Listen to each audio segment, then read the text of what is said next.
Today's lesson is all about Worcester v. Georgia. This is a Supreme Court case that involves the state of Georgia and the Cherokee Nation that lived there. So the setting is important. It's 1832 in Georgia, so this is close to that time of the Indian Removal Act that was passed during Andrew Jackson's administration, but it's focused on just the state of Georgia. So what exactly happened? Well, the story actually begins with a dude named Samuel Worcester, and this is him right here. So who is Samuel Worcester? Well, he is a white missionary, actually from the state of Vermont, and he moves with his family, his wife and daughters, to Cherokee land in Georgia, and he lives there harmoniously. He's the missionary, he teaches them about God, he translates the Bible into Cherokee, helps to create a Cherokee newspaper, and he comes to believe in Cherokee autonomy, meaning their freedom, and he respects them as an individual. Yeah, he's trying to convert them to Christianity, but he ends up forming a really solid relationship with the Cherokee people, and he respects their land and their traditions and their customs. But not everybody supports Worcester, and he finds that he's got some opponents. Georgia, in particular, the state of Georgia, does not like him. And the big question is, well, why? What's Georgia's beef with Samuel Worcester?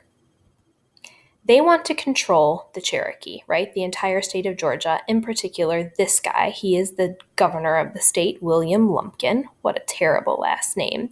And Georgia's doing a couple things with the Cherokee at this time. So they've annexed their lands, they've claimed their lands and said, hey, white settlers, you can live on Cherokee land. Cherokee, you got to get out of here. Your territory belongs to us.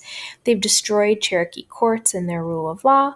They've ignored Cherokee governments and said, hey, you need to listen to the state of Georgia's government. And then they throw Worcester in jail. And you have to ask yourself, well, what law did he break? He was just living peacefully with the Cherokee. He wasn't doing anything wrong.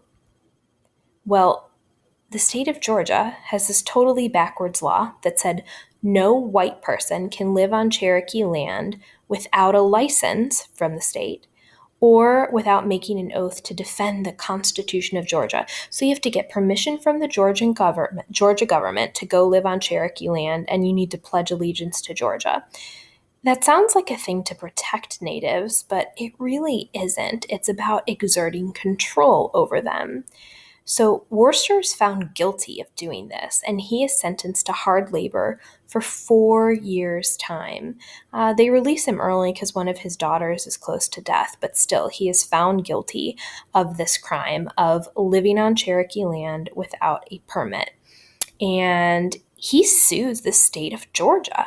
He thinks that the law is absolutely ridiculous and that it contradicts the U.S. Constitution. The case goes to the Supreme Court, and the question that arises is, does Georgia have the right to control their citizens and Native Americans in the state? And Worcester says, no, you don't have the right to tell people they can't go on native land because only natives can control what happens on their land. The state can't control it. It's up to each tribal group to decide what happens on their land. The state of Georgia says, well, that tribal group lives within the borders of our state, and so, yeah, we make the rules that control them. So you guys need to decide, what is the court going to decide? Does Georgia have the right to control what happens on Cherokee territory? And that's what you're going to do next. I want to hear your hypotheses, and then you are going to read a little bit of the court's decision, and we'll review what actually happened.